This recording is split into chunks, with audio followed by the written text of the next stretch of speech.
Ladies and gentlemen, you've heard it from Alan Cutler. He said he loves Sean Woods. I feel the same. I've always thought you're absolutely the best and always enjoyed being around you. And listen to Alan Cutler, folks. It's a pleasure for me, an honor to be on here with such a legend. Everything you said was absolutely 100% correct. Man, is this the great Alan Cutler? Is this the infamous Alan Cutler? Of all the broadcast television people that I've encountered, you are among the absolute elite. Cut to the chase has a 5-length lead past the 16th pole. Cut to the chase. Victor Espinoza to win it. Continue doing what you're doing. You're really good at it. I talk on many radio shows, and you are the best. Be nice, America. Let's have a great day. I love the game, and I love winning. Hello, Mark. Mr. Pope, 1996. Oh, my gosh. What? Hey, let's give it up right here. This is my guy. Yes. I'm so happy to see you. Back to No Filter Radio with Alan Cutler. Podcasts on Apple, Spotify, and Google, Monday through Friday. Good afternoon. I'm Cutler with Sean in Control. What a day, what a day, what a day. In the old TV business, we used to say there's so many great stories today. Could we save one or two of them for July when it's light? One of those days. Grateful to have too many things to talk about. Thank you for joining me. Thank you for joining us on 1300 AM and 92.5 FM or listening anywhere in the world. As we have more and more people, Matt Jones, you keep on ripping our station, so I'm going to keep on going to you. Look, we don't have your audience, Matt, but, why do you got to be such a negative Nilly? It's okay. Do whatever the hell you want, Matt. You are the king. Okay. Wasn't planning that, but I ain't taking it back because I mean it. Look, I've done a lot of dumb things in my day, okay? Not Sean. I have. And one of the things I've learned through time, when I make a mistake, I really try to apologize and I really try to fix it. All the time, I'm sure. Talk to my wife, and I'm sure she'll tell you my record could be a lot better. Mark Pope is a very smart man. But when it comes to common sense, I'm questioning certain things. Let me give you the positive first. He did some things last night that were really good. As a matter of fact, in one of the biggest area, and what should have been the biggest area, where many of you will doubt, and I don't blame you for doubting, I'm going to give him the benefit of the doubt. Let me give you the positive first, and let me give you something that Pope did. In my wildest dreams, I couldn't believe he would say something so stupid. Oh, my gosh. Did I just call somebody smart stupid? He said something so stupid it's unbelievable. Let me get to the good stuff. So many fans are complaining about his recruiting. This is not new news, and it's justified, very justified. And he said something positive on his coach's show last night, which was really nice to listen to. He actually talked like a normal human being instead of words and mumbo jumbo at times that we all go, what? Sorry, Mark, we're just common people. One of the things he said was, paraphrasing, be patient, recruiting's going fine. Well, let's see. Okay, this is what I'm going to do. Even though he has failed to get a huge high school star, not from the state of Kentucky, I'm going to give him the benefit of the doubt. I think you owe him that. I think you decide what you think you owe him. Third year, been here longer, understands the landscape more. He's a smart man. He learns. When he says he thinks recruiting's going just fine, it's going to be fine. Until he proves otherwise this year, I'm going to give him the benefit of the doubt. And I understand many of you are not going to. I understand it. I respect it. Look, and I've used this example many times. When I was a kid and freshmen weren't eligible, this is a long, long time ago, I would look at averages and you'd see, oh, so-and-so as a sophomore averaged this, then they averaged a little more as a junior, then much more as a senior when you looked at their careers. Okay, people improve. There are players that you might think aren't good enough for Kentucky, but when they're a junior, they might be damn good. Or they might be damn good somewhere else because they got a chance to play. And I've talked about many examples. But here's why I understand many of you are not giving him the benefit of the doubt. Because he hasn't done it. With the great high school stars, he got turned down by a ton of people. Cal gets turned by a ton of people. Enough on that. I'm giving him the benefit of the doubt. Let's see who he brings in.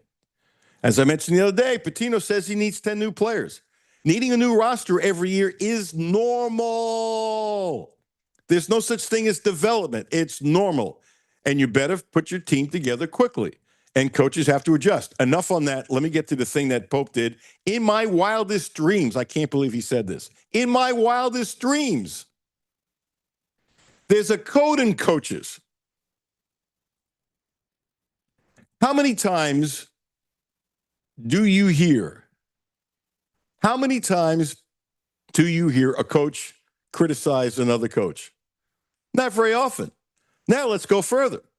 How many times do you hear a coach criticize another coach, and that coach has been really supportive of you? Mark, who the hell are you talking to? This is like not like you. You know, when somebody says it's not like you, you know what I say back? That is like you, because in that moment, that is what you were like. He ripped John Calipari. I can rip John Calipari. First of all, he can do whatever the hell he wants. How many haven't criticized John Calipari for the last 4 or 5 years? And let's not forget how great he was for a long time until then. I don't make up history. And so last night on his coach's show, he had research I'll bet he didn't do. I'll bet somebody on his staff or sports information did it. I don't know, but it's not the kind of thing a head coach would do. And came up with all this information about how the first 2 years of Mark Pope are better than the last 4 years of John Calipari. What? That was just, it was dumb. First of all, the most important thing. The last 4 years of John Calipari is not the standard of Kentucky. And if you're saying you're better than that, you're better than a bad standard, why would you possibly open your mouth? Hi, guess what? Cal sucked the last 4 years, but we're doing better. That was my interpretation. Maybe it was yours too. You can look at it any way you want. I'm good with that. Why would you say your first 2 years are better than John Calipari, who's been so supportive, it's unbelievable? Here's what's even dumber. It'd be one thing if Cal wasn't playing anymore. Might not have a press conference for a long time. Maybe by the time he has a press conference, he don't forget about it. Trust me, Cal doesn't forget about this kind of thing. He just, why would you do it? Why would you do it when Cal's going to have a press conference because he's playing and you're sitting home? And he's going to be asked. Now, look, Cal is really good about bringing up a topic whether you're asked or not. If he wants to talk about something, you can ask him if the sun is shining, and he can start talking about green beans. He does it all the time. Anybody in the media who's listening right now is nodding their head yes if you sat in a Cal press conference. You can ask him a question, and all of a sudden, boom, it's boom, somewhere else over the rainbow. That's what Cal does. And he'll pontificate because that's what he wants to do. He uses the media for his message. All coaches do. Don't blame Cal for that. You just ripped the hell out of Cal. Listening to the show last night, and I'm talking to the radio. Actually, I was talking to my phone. Talking to the phone going, what the hell are you doing, Mark? What are you doing? Have you lost your mind? I don't care if he was this close to being a doctor. It was a dumb thing to do. Dumb, dumb, dumb, dumb, dumb. Did he do it on his own? Did he get some advice? It's the most ridiculous thing. You know what, Sean, I should have saved the list. I should have started a list of the top 10 things, and I won't remember them all, but I should have started in the beginning. You know what I was doing in the beginning? I had a list, and I just forgot about it, of all the expressions that he would say that nobody knew what the hell it was and we never heard before. I used to call it the Pope Dictionary, and I had a whole bunch of them, and I just got rid of it after a while. Neither here nor there. Why would you do that? Why would you do that? John Calipari has been so supportive of you. But my first 2 years are better than the last 4 years, which is why John Calipari left. You can interpolate this any way you want. Absolutely ridiculous. Absolutely ridiculous. Progress. Whew. It's just shocking. T. Axel. I thought he made a really bad move. I think everybody did. This is not a Cutler thing. Gee, I'm breaking ground here. When the kid from Michigan said that, he could have gotten $7 to $9 million from Kentucky. One, there's a big difference between $7 and $9 million. Two, as my buddy Dick Hoops Weiss said, did somebody ask the question, did he get that information from Mark Pope? Did he get that information from Mark's staff? Did he get that information from his agent? Where did he get that number? First of all, I like what Pope did. He categorically denied that Kentucky was throwing $7 to $9 million out there. I don't know anybody who believed it to begin with. And I don't know why the hell the kid would say it. Everybody does dumb things. That was a dumb thing to do. It was. And Mark was pretty strong. But he was asked that the other day, and he says, I'm not going to answer things that go to rumors and stuff like that. The kid made a comment. Mark, you were wrong then, too. Mark, you got to handle the media better. Maybe Cameron Mills can help you. Somebody. My gosh. It was bad. It was bad. But I like the thought process of Mark. By the way, I learned something from Mark last night. There's very few things he said that I've actually learned because I think I know a lot. And in most cases I do because this is what I study. But every now and then you go, hey, I learned something. This is really cool. I had never heard in my life having a point guard with his left hand so you could throw the ball in the post to somebody who's righty. And then he said something that just made no sense to me. No sense. Look, coaching is about what? Adjusting. His comment after that made him look terrible. So he said, okay, after Lowe got hurt, we thought we were going to get him back. I never really did. And I said it right away when you are hurting that bad. I said before anybody else, the kid needs surgery. Didn't want to have surgery because I've had 2 reconstructive surgeries and I understand more about shoulders than Pope does, unfortunately, by the way. And then what Pope said, we kept on hoping to get him back, which surprised me. And at that point, when they knew they weren't getting back, it was too late to adjust. Adjust to what? Mark, you adjust your game plans from a Tuesday to a Friday. It was just driving me nuts. You adjust all the time. That's what coaches do. It was too late in the season to adjust? I'm baffling. I'm just baffled. How he could say that? What's even worse is if he really thinks that. Look, what Iowa State did that was spectacular, and everybody knows this, their ability to double team was the best I've seen this year and the best I've seen in quite some time. It was remarkable. What was even better about their double teams, just visualize what you watched in this game. There were a lot of times one of their kids would double team a Kentucky player, and then that same player would slide over to where the ball was passed and double team that person too. And then sometimes somebody came behind the triple team. It was a clinic. What Iowa State did was a clinic. Anybody ever think that Caitlin Clark, Iowa, and Iowa State in the NCAA tournament in the men's? Is there something in the water in Iowa? Are we not respecting Iowa enough? That defense by Iowa State, I haven't seen a better one this year. And they're without their best player. It's just unbelievable. Why would you throw John Calipari under the bus? What purpose did it gain? And did you think people would actually feel good about what you've done because you've done better than Cal in the last 4 years, and that's not the standard for Kentucky? How could you think that?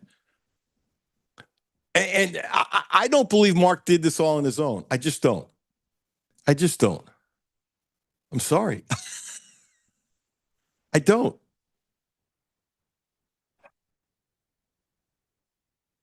It's awful. Sean, do you disagree with a single word I said?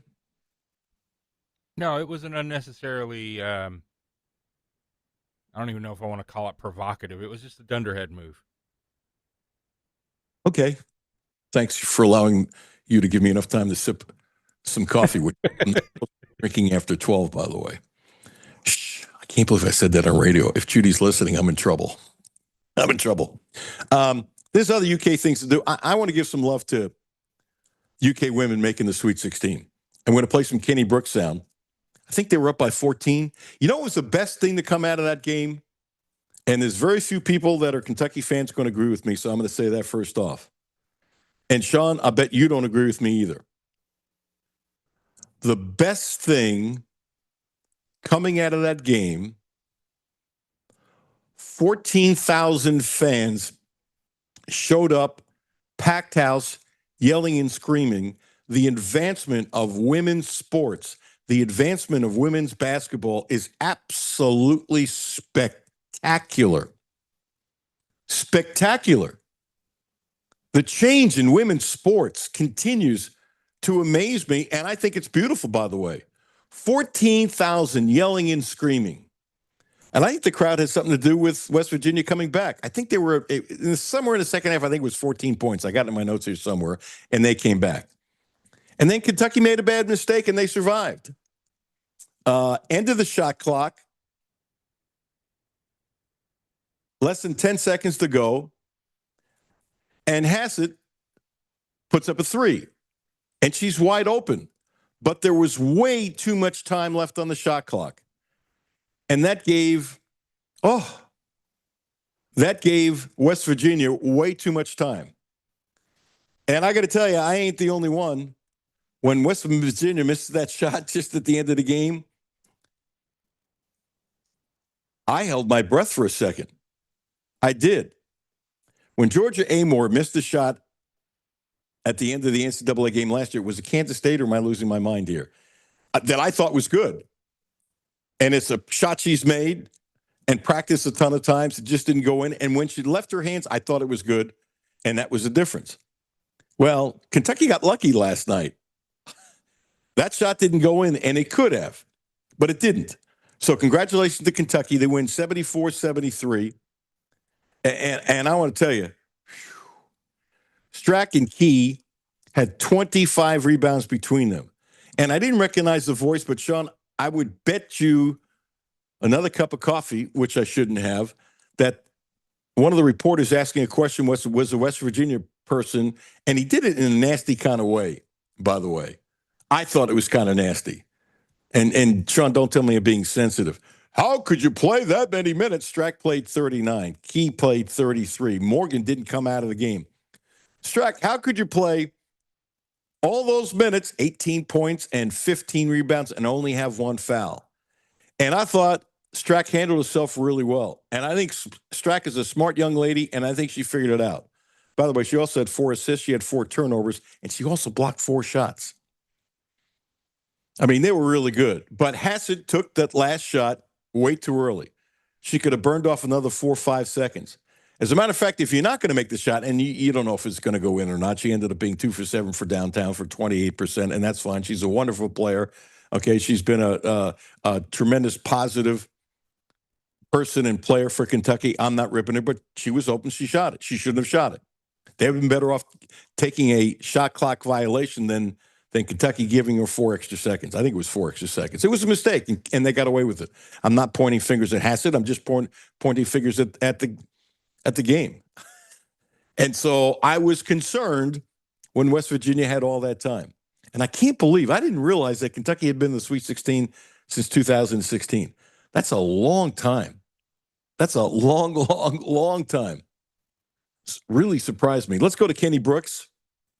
And so with Strack having 18 points and 15 rebounds and 4 blocks, and Key having 19 points and 10 rebounds, she and Strack both had 4 turnovers, but she had 2 assists. Strack had 4 assists.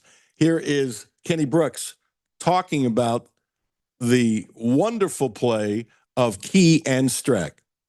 I told both of them one day before practice in the preseason that they had the potential to be the best front court in the country.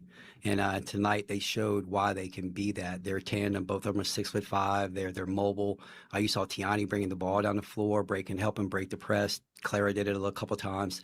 Then they can man the paint, and so I was very proud of those kids. But Tony really, she ran the show. She ran the show through the pressure, 40 minutes. She knew she wasn't coming out. She was going to face this. She's been facing it all year, and she's grown from it. Knowing that you're not coming out at all, Alex, she did a heck of a job. 3-9 from the field, Morgan, but she was 9-10 from the free throw line. And to me, that was huge. You keep hearing me harp on free throws. She's the point guard. The ball's in her hands. She ended up with 15 points. At 9 of 10 was really good. She did have 4 turnovers. And you know what? I'm going to give some love for West Virginia. They were 28-7. Their defense is ferocious. It's ferocious. Absolutely is. But Kentucky destroyed West Virginia on the boards 39-23. And West Virginia had only 8 turnovers. Kentucky had 17. It's like the rebounding and the turnovers, they kind of sort of evened out in a way. And I'm not going to get on Kentucky with their turnovers having 17 because of the way West Virginia plays defense. To Asia Boone, I don't have the splits, but I'm going to guess there's a huge difference in her numbers shooting threes early and the rest of the season. And Sean, she hit one of the threes was from like Danville. I mean, she in the third quarter, she hit a couple threes. It was just huge and long and nothing but net. And her confidence in her shot, she's ferocious. Just ferocious. 28 minutes. She had 9 points, 3 of 7 from downtown, 3 of 9 from the field. But in that third quarter, I thought she really was putting a dagger in West Virginia. Here's Brooks clip number 2 on Asia Boone.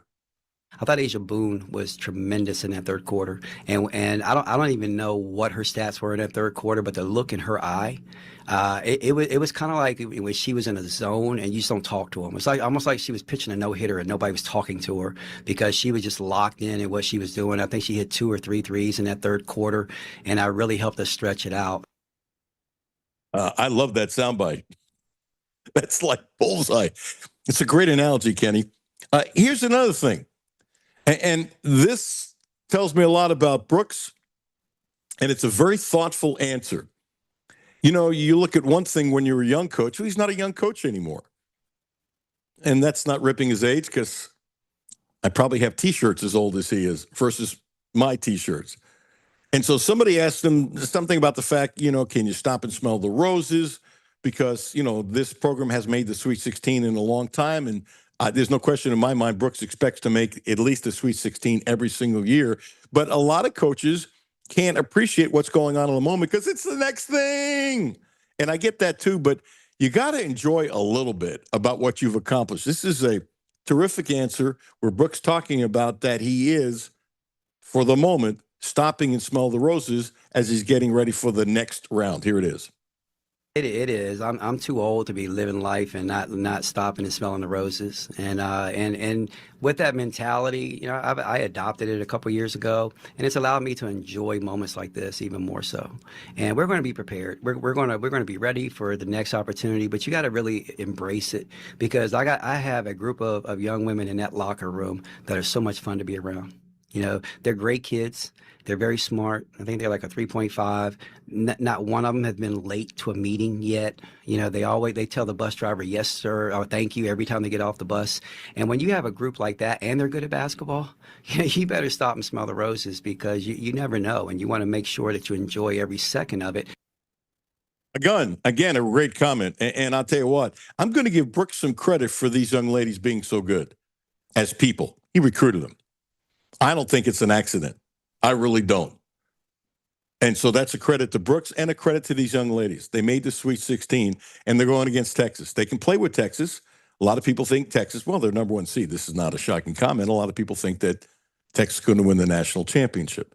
And if they can beat Texas, they might have a shot at Louisville. We'll see. We'll see. I think it's a very tough battle, way uphill battle. It's they're absolutely going to be the underdog. Is it possible they can win? Yes. Yes. Will they be the favorite? Hell no. Am I going to watch the game? Yeah, like I watched it last night. It was fun to watch. I got to tell you, West Virginia, they're good. I mean, they won 28 games, but they are good. To Brett Setzer, probably most days this would have been the first thing I would have said. Brett Setzer loves UK sports. Loves UK sports. He grew up listening to Kaywood Ledford. He's a really good dude. He's donating a lot of money to football. And I know there are some minor sports he really likes too. And I know he's not a big fan of Mitch Barnhart, even though he donates money to UK sports. But this set him off. And he wrote an amazing letter to UK, and he's really ticked off that Mitch Barnhart got this new job. And so look at it this way. We played a soundbite from the president, Capilouto, that he did over the weekend. We played it yesterday. And one of the things that he's talking about in this video that he put out is that UK is spending way too much money and they must cut their expenses down. So while you're cutting the expenses down, you added a couple $1 million to UK. Plus, as I've said from the get-go, those tickets are worth a fortune. And why does he need 10 tickets? Why does he need 10 tickets? And I'm sorry, Dr. Capilouto. It was wonderful you were on our station, but it's like you're in a glass house.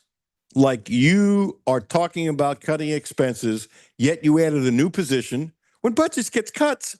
And there's going to have to be some cuts somewhere if you're expending too much money, duh. You don't add something like this. It'd be the kind of thing, we'd like to add down the road, but we really can't afford it now. Isn't that how business usually goes? Isn't that how business usually goes? And so he very professionally wrote a letter that was sent to me early last evening. Linda Blackford, who we had on, I think it was a couple of weeks ago, who she wrote a wonderful piece in writing to us in a level that I can't do. She's a wonderful columnist, talking about, Mitch, really? Really? It was just wonderful. And so they obviously used Linda to come out with a column. And I saw it last night when somebody texted to me. And I'm going to read a little bit from it. This deal insults the athletes and coaches in the smaller programs that struggle to secure meaningful NIL support. It's a slap in the face to donors who are constantly told that the program always comes first. And it sends a troubling message to the rest of the UK community and BBN. Administrators' first priority is to take care of themselves using other people's money.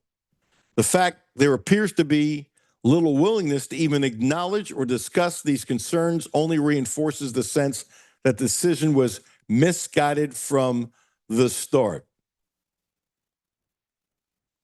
Decisions like this should be carefully considered, communicated transparently, and ultimately made for the benefit of students, the very reason the University of Kentucky exists. None of that happened. Shutting down legitimate questions and resorting to name-calling falls well below the dignity of any university, and especially one like UK. That's a shot against Mitch, who talks down to the media. And by the way, that part, I don't give a rat's. I don't. I'm old, whatever. But he's told the media, enough, this has to stop. No, that's not your decision, Mitch. It's not. Scolding the media, asking legitimate questions. I'm trying to remember, Sean, what question John Hale asked when the day, and I was there, the day Stein was hired. I don't normally go to press conferences anymore, but the Stein thing I went to. And first of all, if I didn't hear it, I would already tell you that John Hale did not ask the question in a bad way. John Hale is class. John Hale is thoughtful. John Hale would ask, I can't imagine John Hale asking a question unprofessionally, but Mitch didn't like it. That's enough of this. And I'm looking at it. You know what people like Mitch don't understand? When he answers it like that, he makes himself look bad. He really does. He makes himself look bad. I don't think he gets it. I really don't. Shutting down legitimate questions and resorting to name-calling falls well below the dignity of any university, especially one like UK. What he's saying is, Mitch Barnhart, you might have been an athletic director for 24 years, but you're doing a horsebuck job representing the university when you do this. That's what he's saying. That's what he's saying. And you know what? He's right. Mitch, what are you, on a mountaintop that nobody can question you? Now, I will defend this. If somebody asks a question in a nasty way, in a nasty tone, and a condescending tone in a statement, I would defend Mitch. I would, because it's wrong. But the questions have been asked in a professional manner. And in today's society, oh, no, we don't want the media asking really questions. We want to control your ass. That's what they want.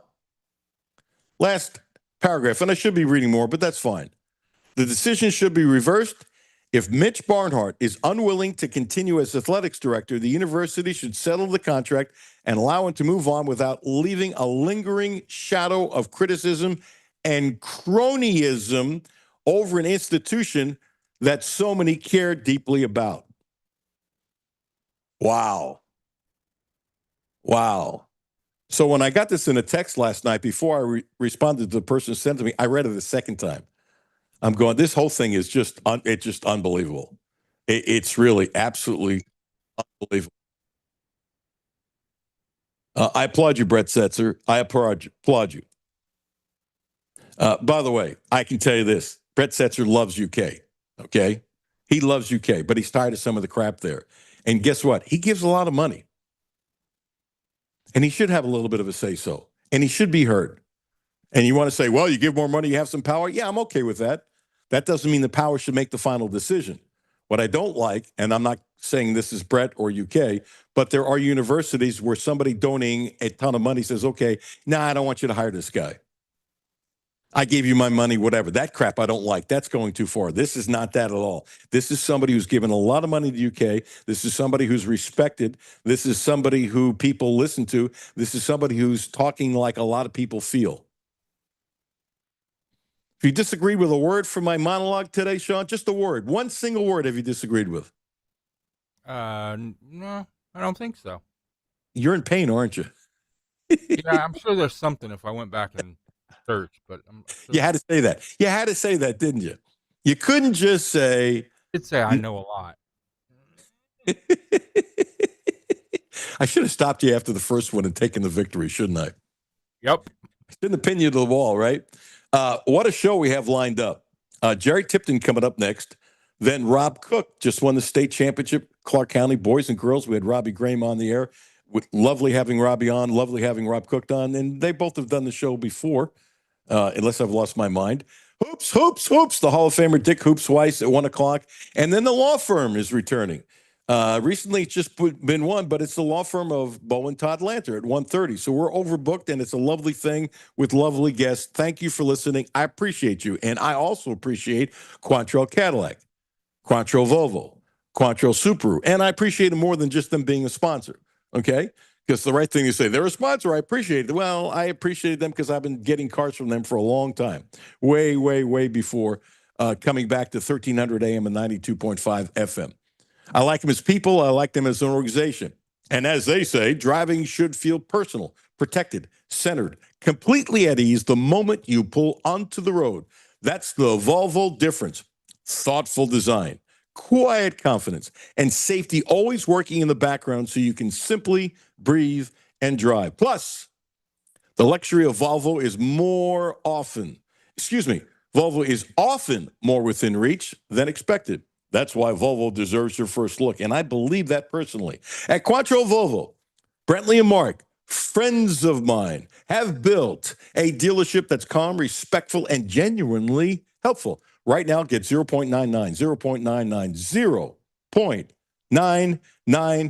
APR for 36 months on most 2026 models. See dealer for details. Visit QuantrillVolvo.com. Jerry Tipton, the Hall of Famer next. Alan Cutler, 1300 AM, 92.5 FM.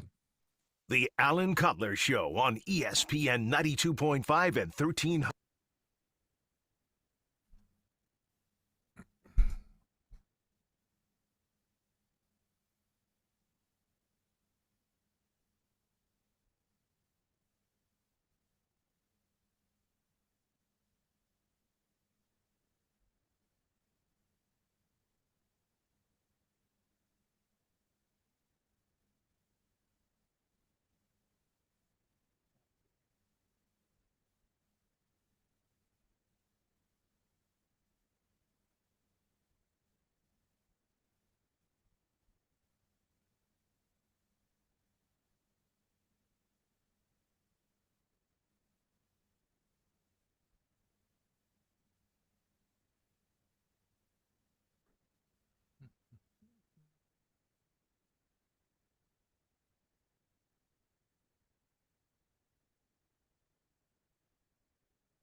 Living. Call to learn about home-delivered meals, in-home services, respite care, caregiver support, and Medicaid waiver programs to help those age 60 and over. Call 877-925-0037. Kentucky, forward together. Paid for by the Department for Aging and Independent Living, the KBA, and this station. Hi, this is Alan Cutler. Driving should feel personal, protected, centered, completely at ease the moment you pull onto the road. That's the Volvo difference. Thoughtful design, quiet confidence, and safety always working in the background so you can simply breathe and drive. We love our VC60. Plus, the luxury of Volvo is often more within reach than expected. That's why Volvo deserves your first look.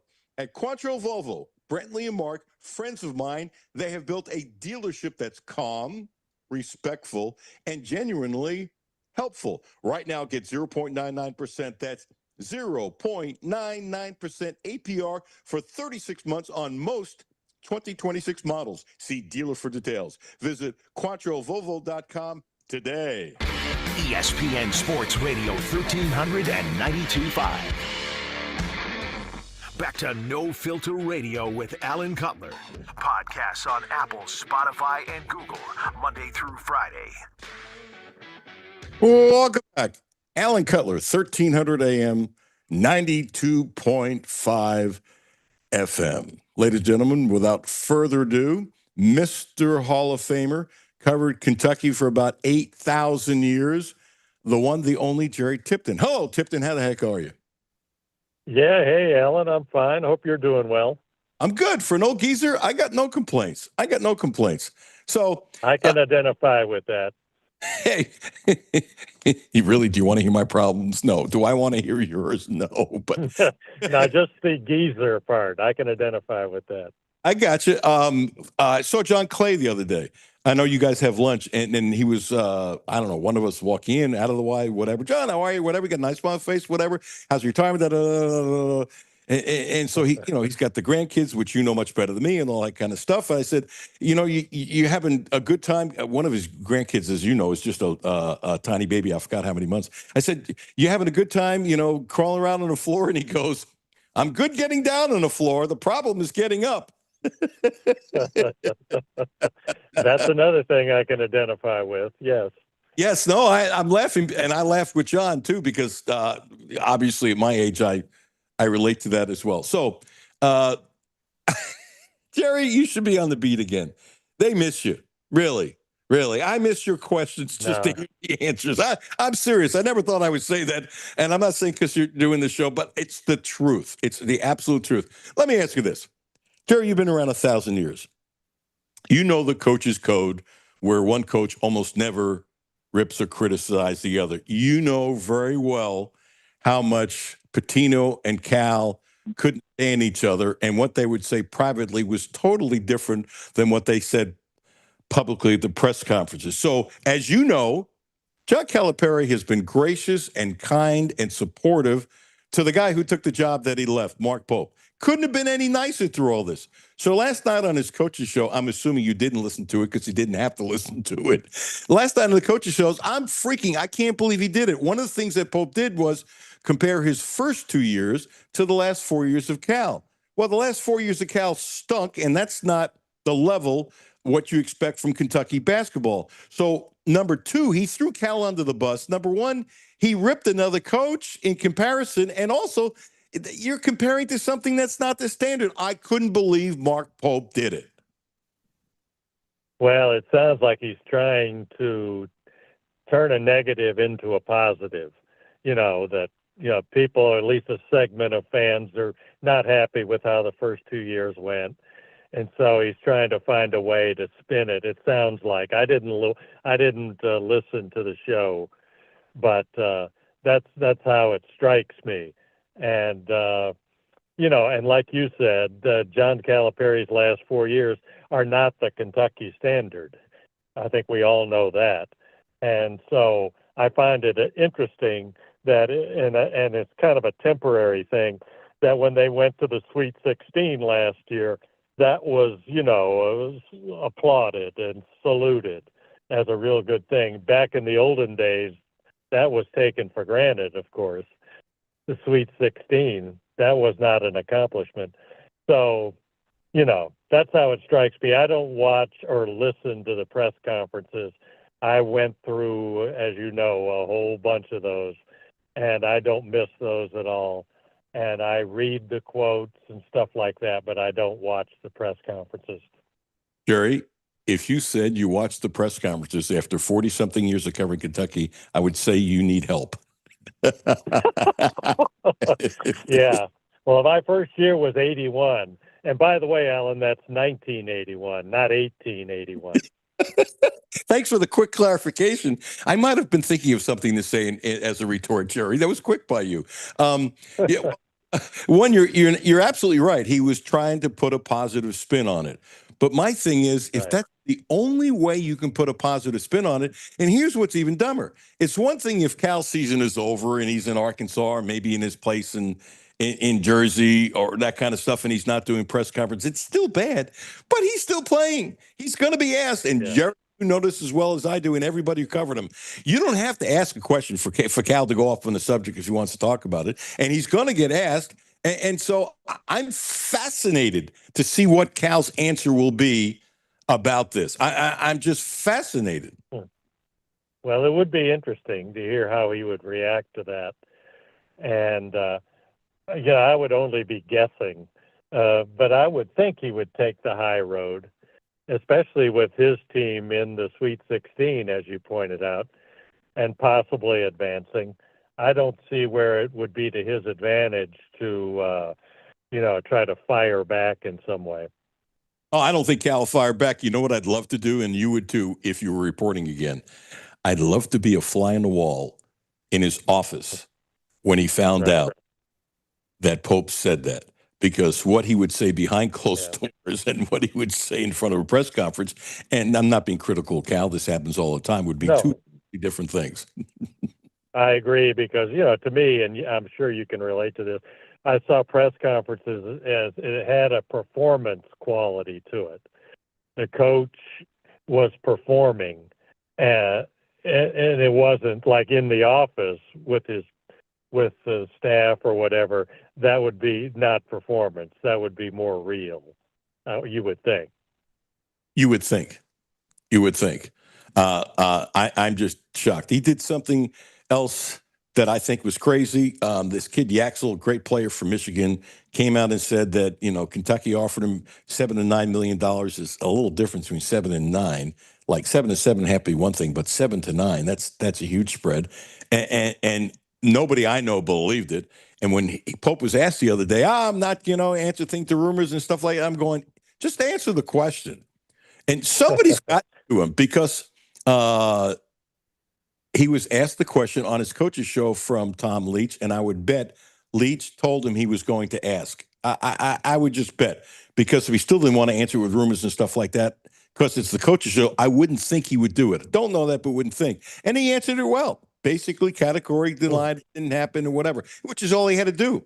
And Jerry, he might be was closer to being a doctor than I will ever be or could have been. But some of the ways that he's answering questions and handling himself is just, it's baffling. It's lacking common sense. Did he, at the press conference when he was asked about that, did he question the right of the reporter to ask that question? Or was he critical of the media in maybe in asking certain questions? I didn't read it that way, Jerry. Okay, all right. This is how I read it. He ripped the media in a way, saying that basically any Tom, Dick, and Harry or somebody sitting in the basement can post himself as a media person, so therefore there's less credibility. Okay, and there are some people doing that, and there is some bad things in the media. But what he said was, and it made him look bad, he told Kentucky fans not to believe any more than 5% of what's written or said about Kentucky. And that's egregious, and it's ridiculous, and it's a dumb comment. I mean, seriously, I'm sorry, Mark. You might have 180 IQ, but it's a dumb comment. Now, there are things written on Facebook and stuff that, people make up. It's just awful. It's just awful, the stuff that people make up. And he's right. It's worse than ever before. It's gotten worse since you retired, Jerry. But there's a lot of really good. Look, I don't disbelieve if the Herald writes it. I don't disbelieve if the Courier writes it. When KSR is writing a game piece, I don't disbelieve that either. We're talking about facts. You should believe it. My opinions you might not like, and that's fine. But I mean, Gabriel and others reporting facts, report the facts. The TV stations report the facts. Perfect? No. But to say 5% that UK fans should only realize that only 5% of what's out there in the media is legitimate, that's a shot against the media, and that's not knowing what's going on. And I'm looking at him, and instead of me getting mad, you know what I thought, and I want you to answer this part. Jerry, instead of me getting ticked off, which I probably would have 20 years ago if you remember how I was, I feel sorry for Mark. I really do. How could you say something so ridiculous? Well, my immediate reaction was, and I'm kind of being sarcastic, did he like compile a list of things in media, in stories and so on, and then calculate that only 5% were accurate? I would think not. And you know, I don't know if you would count social media stuff as media, although I guess that's in the title. But like posting email and, you know, and texting and all that, I don't count that as media. But, you know, like you said, I mean, we're all human. And so, you know, mistakes are made and hopefully corrected in a public way. You're on to a couple things without listening to stuff. A couple times he's mentioned some of the fake stories about him and his wife and stuff like that that are absolutely absurd, that are absolutely ridiculous, that are out there, that I never saw in the Herald Leader. I never saw KSR write a story about that. I never saw the Courier Journal write it. I haven't ever done anything like that, saying this is facts or that kind of stuff. So there are some things that have been out there about his family and other players that are about as absurd and wild as you could imagine. So there's no question. And he has mentioned, he did the other day, he mentioned some of them, and he has previously in the past. So I don't know if he's calculating that's 95% of what's out there. It just doesn't make any sense. Yeah, I wasn't there, so I don't know. But I wondered if he was trying to intimidate the media to not ask certain things or not pursue certain stories. I don't know, but I wondered, you know, when I saw all of this. Fair question, Jerry. And I do know that UK is trying to become, I think, even more controlling than back in your prime. And I think well, the whole system has changed. I mean, not totally, but you know, it's a different environment. And I learned through journalism and trying to do the job that the people you're covering, and I'm not talking about Kentucky, you know, solely, they want some level of control over what is reported. And I remember during COVID, I did a story and talked to coaches, including Tom Izzo, about COVID. Coaches are used to being in control. You know, they dictate more or less. But with COVID, some of that at least was taken away from them. They couldn't control, you know, when a game would play or if it would play, and you had the masks and all of that. And I just thought it was interesting and a story idea to ask coaches about losing at least some of the control they're used to having or thinking they should have. Jerry, as always, I appreciate it. Know you're having lunch, so go back to lunch, and maybe we can talk before the Final Four if you can fit me in your schedule. Yeah, I'd be happy to, Alan. It's always fun to talk to you. Thanks. I appreciate it. Jerry Tipton, Hall of Famer, kind enough to join us as he's doing lunch. Let's go straight to a man I got to say mazel tov to. Josh Cook, mazel tov, GRC basketball coach. What's your week been like? Hello, Josh. Can you see me? Yeah. All right. Yeah, Josh. Good.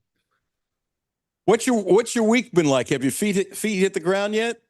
They're trying to, so I'm trying to get my voice back. Honestly, that's kind of I've kind of lost that for a few days, and I mean today I feel a little more normal, but just trying to get there. So, okay, explain the joy to us mortals of what it's like when the buzzer goes off and you win another state championship, and that your school which I didn't even know if it had ever happened before. I don't know who looked it up, but somebody did. I'd like to give him credit. I don't know, but it's the first time it's happened since like Herbert Hoover was president. I wonder how many people listening know who Herbert Hoover was, which is fine. But George Rogers Clark won the last time anybody won the girls and boys state championship was 1929. So the school pride and the feeling, plus what you accomplished. Talk about the joy and the accomplishment that you have had, your kids have had, Robbie Graham has had it, and his young ladies have had. Well, first, the most joyful thing that I get to witness, I've been a part of this game, and this is, I'm glad I get to share this because, and I'm fortunate to see it. And it's like even in a regional championship game, but a state championship game, it's on a whole nother level. It's just that moment of when the kids actually win it, and there is nothing but just joy everywhere. Like there's anything that was ever a selfish thought in any kid's mind, a parent's mind, a fan's mind, it's all gone. It's just a little bit of basketball giving us heaven on earth. It's just seeing everybody celebrate, and obviously we got to watch the girls do that the Saturday before. And you get to see coaches and kids, see their family members and people that are closest to them have that same joy, and it's man, I mean, if that's the one thing that I will chase as long as I get a coach is just that opportunity to see something like that because it's unreal. Like it's like anything else. Chasing something that's beautiful and pure. With all the crap going on in the world, those moments, that's about as pure as it gets, isn't it? It is. It's really pure because like I said, I mean, it's hard enough nowadays as it is just to get people to be on the same page and do something together. And, because it requires so much sacrifice. But in that moment, like everybody just kind of gets it. It's just, it's just pure joy. And I, even this year, I just had told myself if I ever get lucky enough again, I'm going to try to step back and try to watch it if I ever get lucky enough again. So and it happened. So I'm trying to get away, kind of trying to step back to watch the celebration. And then like my coaches I had a towel man, they were trying to come and I was kind of pushing them away because I was wanting to watch. And, the happiest moment for me is those kids, it took about 5 seconds and here they came and found me. And I was just wanting to watch them. Instead, they found me. And so as a coach, that was just super rewarding. I can see the emotion then coming in your eyes. Either that or it's your throat still bothering you from a couple days ago.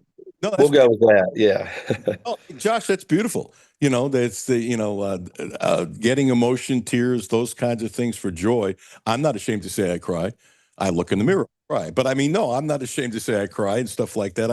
I think there's a realness about it. So if somebody had told you 4 months ago you win the Sweet 16, did you think it was possible? Did you think you could? Did your kids just get better and better? What's your thought process? Or are you the kind of guy, okay, today I got to put my right foot down, then my left foot down, and I don't want to think about it because I got to beat Bryan Station or so-and-so on Friday? I think you got to set a vision. I mean, I think we kind of talked about that. At the start of the year, we had talked about the ideal of getting to Saturday was what we had just because I think it's so important that if you're going to chase something, you've got to, if you're not dreaming about it, it's not in your head, it's going to be really hard for you to even see yourself there. So we talked about the ideal Saturday, and at the first of the year, we were pretty good. And, but we had some games where we, lacked a little bit of toughness. We struggled. And then we went to the Beach Ball Classic in Myrtle Beach, and I just kind of saw a different team. It was really good for us. We played some of the best teams and best players in the country, and I thought we played very tough. We showed a lot of grit, and that kind of changed our mentality a little bit. And it also, I needed to see how far they would let me push them a little bit too. And this group needed that. They needed that toughness level, and we got beat in the district championship. And we got out toughed. And after that, we had a pretty good discussion. Like, hey, are you guys sure you want me to try to push you to this level? Because I want to do it to help you, but you got to be okay with it. And it was a different team. They just, I thought we were the toughest team in the tournament. And I think we've been playing that way for the last 3 weeks. And it was, to take the basketball part out of it, the grit and the heart, it can go a long way. Sure can. What's interesting, if this were the 1950s, you wouldn't ask your players, hey, is it okay if I push you guys? Do you guys really want to? Because I'm happy to do it. And I know what I'm doing because sure as heck, they know that you know what the heck you're doing, but they have to buy in because back in the old days, you just listened. And if you didn't listen, they got rid of you. And so you have to ask your kids if they want to buy in. And I'm going to guess when you knew they bought in way before the state championship, you see it, you feel it, you're a coach, you know what your kids are doing, that kind of stuff. You probably had this internal smile saying, well, I don't know if we win the state championship, but we got a shot now because my kids are listening to me. Are you with what I'm saying? Yeah, no, especially, and that's kind of the cool thing is, as coaches, it's so hard nowadays with social media because the first thing kids look for is individual stats and individual performances. But what's cool when you really get to postseason, it kind of goes away. And so, like, once I kind of thought they were going to allow me to, and it kind of happened in the regional tournament, the regional championship game. Our kids played phenomenal, but I was pushing. I mean, I was pushing buttons, and when they didn't play well, I'm sure they didn't like everything I was saying, and I'm not, but I thought this is what our kids needed is just to, like, hey, you all let me do the pushing, and you guys just stay together. Let me to, allow me to do the, you guys don't argue. Allow me to do the coaching and push on you, and sometimes you're not going to like what you hear, and that's I respect it and I get it. But at the end of the day, I just want to see how far I can get you. And credit to those kids. I mean, they played for each other most importantly, and that's what the game's about. So what's next? Another ring? What's next? The joy of doing this? You're still a young guy. You're not like me. You're a young guy. You can coach another 20 years if you want to. How do you then rekindle, rejuvenate yourself, get excited to start again? I mean, it'll hit me. I'll get bored. I mean, it'll hit me here pretty quick. I mean, I'm already kind of slowly like getting kind of like already bored. Like, all right, what I got to do? Because the next thing, I mean, I know my wife's going to come up with some project at the house that I've got to spend more money on that I don't want to spend money on, or some type of landscaping thing that I really don't want to do. And I have bad allergies as it is, so I don't want to do that. So, as soon as I can get back to saying, well, babe, I've got to work. I mean, I've got things to do. Like that kind of gets me out of the trouble a little bit. Um, but no, as far as coaching, I mean, I think we'll probably take a couple weeks and then I'll set the vision again. We got a lot of guys back. I want to make sure the guys that are graduating, I do a good job of helping them find the right opportunities where they want to go, and make sure those seniors they're not even playing it, they're set for graduation and what they want to chase. But for the guys coming back, I mean, as long as I'm in it and as long as the good Lord, will allow me to do it and keep me somewhat, somewhat healthy. I'm getting pretty gray and my face stays pretty red, keep the blood pressure in check, things like that. I'll chase that dream as much as I can. By the way, that's a great answer. I wasn't laughing at you. I was laughing with you. I could see it. Honey, no, I got to go back to the gym. And the other part is, you need to detox a little bit, but then you get that itch back, right? You're a gym guy. You want to be back in the gym, that kind of stuff. I'm not relating you to Patino, but Patino has said that he does all the individual instructions himself every day. I believe it, guy. He's a machine. Wow. But I don't know if I can do it to that age. I mean, he still looks pretty good for that age. I'm aging fast. I'm 42, and I probably look 55. So, Josh, I'm 73. I'm not commenting on your age. We're going to leave that alone. but I mean, his thing was basically, if I don't want to do the individual instructions, which I love, if I'm getting too tired to do it, then it's time for me to hang it up. My guess is with you, it's the same thing in a different way. If you don't have that itch to get back in the gym, then you're going to say, oh, wait a second, what am I doing? Because then you're tired of the love of the game and the preparation. I'm going to guess you love practice and the preparation. I do, and I love the small stuff. Heck, I love scheduling, believe it or not. I'm too OCD about it, and I like making sure everything's perfect. I like coming in. I'm already kind of trying to figure out how I'm going to do the upgrades to the locker room for the kids to make sure we're finding the signs. I like being involved in the T-shirts and anything that that can see the program together as a whole, where the kids get excited, and that's something that they feel proud of. I really enjoy those things. So. I'm not sure all my assistants enjoy my OCD and my mood swings and all that stuff, but I really enjoy it. So I look forward to it again. Well, doing it once is unbelievable. Doing it twice is unbelievable. You're now joining Rarefied Air. Mazel tov, congratulations. Good luck with your voice. A little gargling with salt water, warm salt, hot. Somebody who's had to do that really cleans it out. I've had to do it. I get a big mouth, but sometimes the throat gets a little bit. Hey, man, congratulations, Mazel tov. I'm happy for you. I remember when you came to Clark County, and I said they were lucky to have you, and maybe somebody might agree with me that I'm right. You're a hell of a coach, and you've done a hell of a job. And thanks for giving us a few minutes. I appreciate it. No, anytime. I thank you for asking me to be on here. I'm honored, and just once again, I'm very thankful. Appreciate you. Thanks, man. Have a good summer.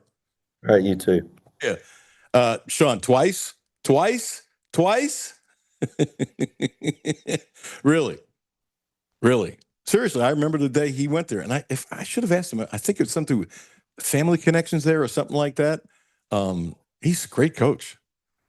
I mean, I'm not going to predict. I don't know how many more he'll win, but would it surprise me, Sean, if he wins a couple more state championships? No. Nope. Hoops just joined. Okay. Hoops coming up next. Hoops. Terry Page. Terry Page. Not a very good, a great licensed massage therapist. Check her out.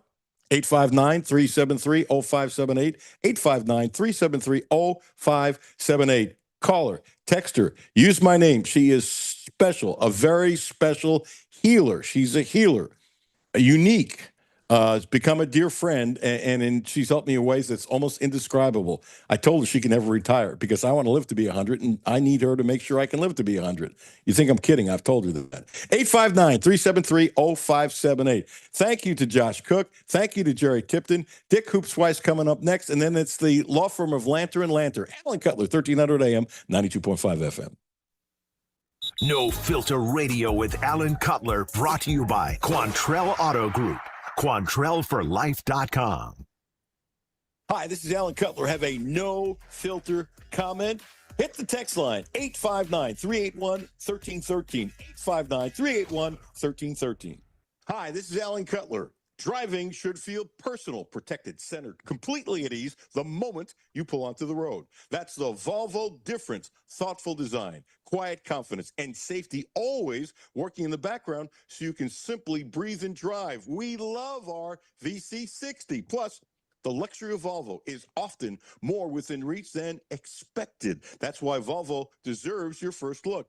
At Quantrell Volvo, Brentley and Mark, friends of mine, they have built a dealership that's calm, respectful, and genuinely helpful. Right now, get 0.99%. That's 0.99% APR for 36 months on most 2026 models. See dealer for details. Visit QuantrellVolvo.com today. Ready to level up your career? Midway University offers full online, flexible graduate programs designed for working professionals like you. Earn your MBA, Master's in Healthcare Administration, or Master's in Information Systems on your schedule at an affordable price. With supportive faculty and real-world skills you can use right away, Midway makes it possible to reach your goals without putting life on hold. Visit midway.edu and take the next step today. Midway University. Your future, your way. Lead, maximize, and deliver results with LM Digital Agency. Locally owned and run right here in Lexington. Let us get you results at lmdigitalagency.com. When you first bought your house, all you saw was a home. You weren't thinking it would be the key to a backyard pool or a chance to see the world. You weren't thinking of using it to pay for college or finance a whole dream wedding. Back then, it was just four walls. But now, it's time to start asking, what could your home be doing for you? A home equity line of credit from Commonwealth Credit Union can unlock your home's potential. Visit ccuky.org/home equity to learn more. Equal housing opportunity. All loans subject to approval. Call us at 1-800-228-6420 for details about terms and conditions. This is Abe Mashney, founder of Mashney Law Criminal Defense. Whether you're at the game, track, tailgating, or celebrating, please remember to drink responsibly. But if you're facing DUI allegations, give us a call at 859-484-8775 or visit kycriminaldefense.com for your free DUI case evaluation. Listen to the Alan Cutler Show weekdays noon to 2 on ESPN 92.5 and 1300 AM and on the ESPN Lexington app. Back to No Filter Radio with Alan Cutler. Podcasts on Apple, Spotify, and Google, Monday through Friday. Hoops. And I think 8 Hall of Fames. By now, you'd think I'd remember. Pick a Hall of Fame. He's in it. My dear friend, Dick Hoopsweiss. Been a national guy forever. Got in more coach's office than anybody I know. Back in the days when you could do those kinds of things easily if you were good. Hoops. How are you, buddy? Pal, how you doing? Good. There's so much to talk about. Are there dark clouds over Lexington these days? You're a wise guy. Just checking the weather forecast. It's when they say partly cloudy, take partly out. Let me throw this at you. You've been in offices from Krzyzewski to pick a big time coach. You've been in all these guys' offices. To me, I always called it, and I'm curious what you would call it, kind of a coach's code. You know very well. I know very well how Patino and Cal thought about each other privately, but what they would say publicly, was they slipped a couple times, but it was nothing compared to the private stuff or what their friends would tell you off the record and stuff like that. So there's a code. So I have no idea why Mark Pope did this. It is so ridiculous. It's off the charts. He then decided to compare on his coach's show his 2 years versus Cal's last 4 years. Well, that's not the damn standard. And if his is better, nice, but that's not the standard. Why compare it? But the thing that I don't understand, Mark Pope took the job that Cal left. Mark Pope has had nothing but love and support from John Calipari. He's always had love and support from John Calipari. Why would you mention John Calipari's name in any negative life if you're a coach? I don't care if he's got an IQ twice mine. It's a stupid thing to do. You know what? You don't put yourself in a situation where you take on other coaches. It's just bad taste. And frankly, bad optics when the other coach is still alive and playing Arizona on Thursday. I'll go one more. It's still bad if Cal wasn't playing and he's in the Bahamas or someplace, looking for kids and stuff. But he's got press conferences on Wednesday, and he's going to get asked. And you know this. You don't have to ask Cal if he wants to talk to somebody. He'll just start talking about something. I'm going to guess Cal will take the high road, but he's ticked off. I just don't know why you would do it to a rival coach in the SEC. I mean, I'm sure Mark Pope wasn't really happy when Todd Golden kept bringing up the $22 million roster and the fact that that Kentucky never led once in the 2 games they played against each other. Couldn't have been happy with that. I'm sure he wasn't. And he hasn't said a word. He hasn't been asked. Come to think of it, nobody asked him. But if he wanted to, he could have taken a shot or said something, sublime about it. And he didn't do it because that's not what he usually does. I'm just baffled. Does he do this on his own? Did he get advice? Bad advice, whatever it is. Look, let's look at the body of work before you do this. I mean, Cal's been to a few Final Fours. He won a national championship in Kentucky. That's the standard. The standard's not 14 losses and a 23-point loss to Iowa State in the second round. That's not the standard. Is Kentucky slipping as the gold standard? I think the last 2 years they've been 10-8 in the league during the regular season. You are what your record says you are. You know that. I do think that I don't think he expected his front line to be that inconsistent. But do you think somebody could have guarded Taman Lipsy on Sunday? He had 26, and they were missing their best player, Joshua Jefferson, and the score was still out of control. Had they lost with Jefferson in there to this score, I wouldn't have been surprised. I don't think anybody would have because Jefferson is really, really good. I haven't watched him a ton, but I've watched him a couple times. Let's put it this way. He's going to have a nice contract. He's the horse for their team. Oh, yeah. The engine. And what's interesting, if you haven't watched Iowa State, I know you know this, he's, you think Iowa State the star or somebody being the star. Kid plays ferocious defense. Yeah. So, I mean, it's just absolutely incredible. I'm just hung up on him doing it and what the thought process was. And the other thing is, he said the other day, and there are some really horrendous stories out there about Mark and his family that are made up, and it's disgusting. And any legitimate media member, and there's lots of us who are legitimate media members who care, who work hard and try to do the right things. There's some bad ones too. We're not perfect, but when he comes out and says Kentucky fans should only believe 5% of what they read or hear or that kind of stuff, that's BS. It's wrong. Now, he's right. There's a lot of bad stories out there. There's no question about that. But it's wrong. And for somebody that smart to say something so ridiculous and stupid, it makes him look bad. And I wonder if somebody's actually believing him. You know what? it's dangerous when you try to make the press the enemy because they have gallons of ink last time I checked. Well, that's the part about the ink I've never liked either.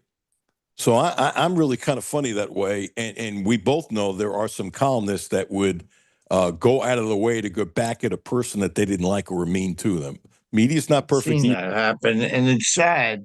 Most people can't separate the personal from the professional, and I think that's always kind of sad.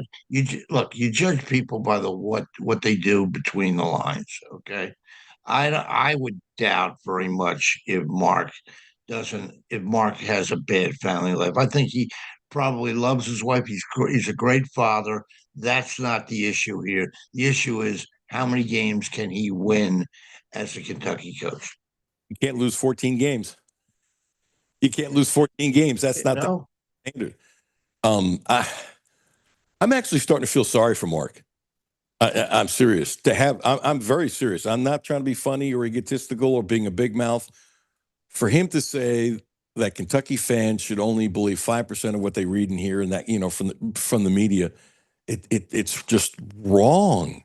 It would be just as wrong as me saying 95%. And you need to delineate between social media and the real media. And the real media still makes mistakes. There's no question about it.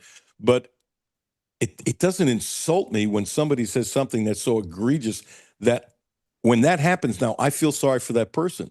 And there's chinks in his armor now that are ridiculous.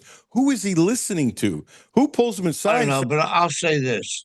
Most legitimate members of the media in Kentucky do their homework. They know Kentucky history, and they are very good about reporting facts. I don't know where that came from, but I mean, maybe he needs to stop reading social media. Yes, or something. Let's put it that way. You've had some good people work in Lexington and Louisville. These are professional guys. I mean, do a lot of them ask hard questions? The veterans used to ask hard questions, but that's part of the job. By the way, we just had Jerry Tipton on, and I told Jerry he's a legitimate reporter. Yeah, I said, Jerry, the media misses you asking some of the questions. I said, I never thought I would say that, but they do. It's true. It's true. Otherwise, one thing about Jerry is he never backed off. He was always a professional in terms of the way he conducted himself, and he worked really hard at his job. By the way, he worked his tail off. That's correct. All right, let me throw this at you. We talked about this privately, and you came up very quickly with the perfect solution. So Yaxel, this kid who plays for Michigan, he's a studly kid. He's a great basketball player and all that kind of stuff. And he makes this ridiculous comment that you didn't believe, I didn't believe, I don't know anybody who believed him. I mean, you might be surprised someday, but it just didn't make any sense that Kentucky offered between $7 and $9 million.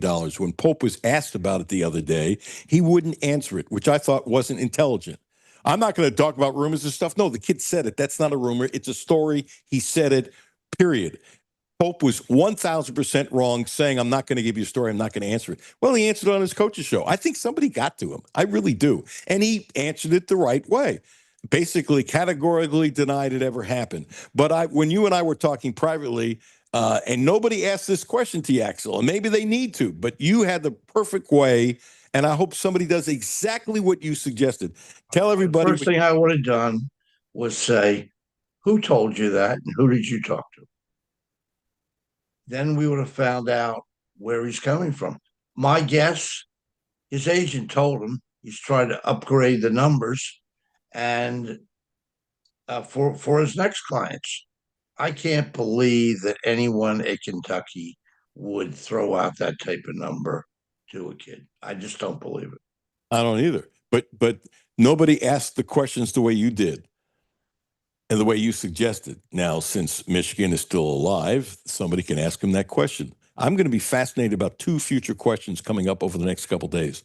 One, John Calipari's response to Pope. One, and I'm sure he'll take the high road more than he wants to. And two, somebody asking Yaxel, okay, Mark Pope categorically denies the $7 to $9 million, and then ask exactly the way you said. And I'm going to give you 50-50. 50-50. I don't know the SID there. I don't know this kid at all. Watched him on TV. Don't know him. Not going to go read side stories about him to find out if he's goofy or straight or brilliant or whatever the heck he is. Point is, 50-50, he's been told to say, I've already given you my answer. I'm not talking about it. Next question. We'll see. I could be wrong. Just a wild guess. Because if he does that, he won't have to tell the truth, which will make him look bad. Look, you know what? He said it now. I'm sure he wants to back away from it because it's a non-win. It's a no-win situation now. Pretty bad. Your thoughts on how Kentucky played and fell apart? Well, I really thought they would be a little bit better defensively. They gave up 82, and they really didn't guard the perimeter, which is another thing I thought they'd do. I mean, I thought the one strength of this team was the fact that they had three guards who were veterans and understood how to play. But the second half, they gave up, what, 51? That's a big number. I mean, especially in an NCAA tournament game. Yes, and without your best player. Now, I mean, it also shows that Iowa State's got a few more people that can score 20 points than most people would have realized because, hey, they're in Ames. They play in the Big 12. They're one of those teams that people might not hear about, but when they get to the Final Eight, they're going to hear a lot about them. Yeah. So Iowa State, and as you quickly pointed out, we were talking the other day, hey, Alan, don't forget about Caitlin Clark. What the heck is going on in the state of Iowa? The capital of basketball in America. except the women's team lost yesterday. Okay. Well, maybe Caitlin get more eligibility. She might make more money in college than she can now in the pro. Seriously. I mean, it's crazy, but if she had another year, she absolutely would have made more in college. It's hard to believe, but they never made the Sweet 16 when Franny McCaffrey was coaching. This guy makes it in his first year. I mean, he got Drake to a second round game. The guy wins games. He wins Division II national championships. Everywhere he's been, he's won games, and he turned this thing around really quickly. Now, I think he definitely outcoached Todd Golden in that game. Yes, I look at it this way. If I'm North Carolina, I have a private jet. I pick up his family, and I say, we're going to pay you $10 million a year, and I don't believe in those salaries. I really don't, by the way, but there's exceptions to every one of Cutler's rules.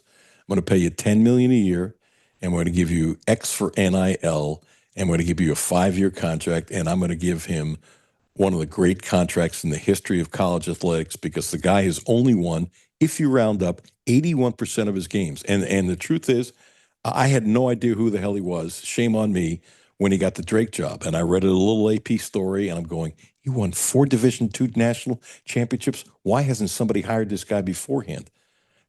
Unbelievable that he didn't get a job, but he keeps on getting jobs in his area. You know, Drake, Iowa State, he's an Iowa boy. I imagine he's going to get bumped. I don't know what he's making. It's probably not worrying about his next meal, but he's an Iowa boy, and I can see him staying there forever. But if I'm North Carolina, they got a problem now. They got a problem, and I don't think it's going to be easy for them finding the right coach. I don't think it was easy for Kentucky. These jobs, I've been saying for years, and you and I have talked about this for years privately, the big jobs, it's very difficult to fill. A lot more so than I think people realize based upon other contracts, other people making a lot of money, other people saying, I don't need this crap because I'm making a lot of money, I'm left alone. It's difficult. More so than people think now. And I'll say this. I think the NIL money is almost more important than salary because you need players to win. And you can give a guy a big salary, but if you don't give him the NIL money to win, it doesn't matter. Coaches are only as good as the players they have playing for them in most cases. Now, look, I get it. Iowa and Texas are both in the Sweet 16, but Texas is not without talent. They do have. And Iowa, those kids play with great confidence. I don't know what Florida was thinking on that last possession, but I saw Boogie Flan make a late run at him in the corner, but that ball was already up and in the basket. Yeah, it was. It was a great play by them, and I They were love. so concerned about Sturs. They were doubling him, and once the ball moved to the corner, I think they got stuck. You know what else I like? The pass to him was perfect. It was a bounce pass. It was soft. It wasn't something that was rocketed. The kid who passed the ball, I'm going blank on his name, kept his cool and gave the perfect pass, which is often overlooked. As opposed to Zavarian Lee on the last possession, instead of trying to score, just try to drop a pass off that was too low for Hall to collect, and the game ended. He could have cut to his left and just pulled up and hit it and tried to hit it. Thank you very much. Wide open because they were overplaying to his right hand. I totally agree with that. And he made a similar shot at Rupp Arena in the lane, that kind of stuff. And he cut to his left. He would have lost those two guys so fast because they were overplaying him, as they should, by the way. They were overplaying him to the right. And when he kept on going to the hole, I really thought he was going to pull up. Not from 20 feet, not from 25 feet, but he's a point guard. He's an Ivy League guy. He's got a clock in his head.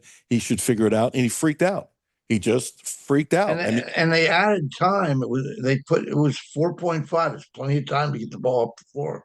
Yes. And I can't believe that's the only time he's been in a situation 4.4, 4.5, 4.8, 5.2, 3.9, whatever, in that block. I can't believe he hasn't dealt with it before. I can't believe he hasn't practiced it before. He lost his cookies. He lost his cookies. You got to know, it's like the Darling kid when he hit the shot from St. John's. He knew how many dribbles he could take. He knew how much time how about him telling Rick to run a play for him? And Rick saying he hasn't made a shot all game. And then he says, hey, that might not be a bad idea. Boom. Game winner. Yeah, I don't think Rick said that to himself after he agreed to it and walked. No, I think it makes for a good story in post game though. Oh, the Rick is great at that. A little stretch there. And realizing, did I really agree to this decision? At that point, you got to leave. You got to leave it alone. What would around him long enough to see it? What would you give for the thought process of Kentucky fans if Cal and Pitino play for the national championship? Which, by the way, I don't think is going to happen, but it's not a crazy stretch. No, the only problem with Arkansas is they don't defend the two at all. Guess what? Arizona doesn't shoot threes. I mean, High Point shot like 65% from two in the second half of that game. They've given up a lot of points, Cal.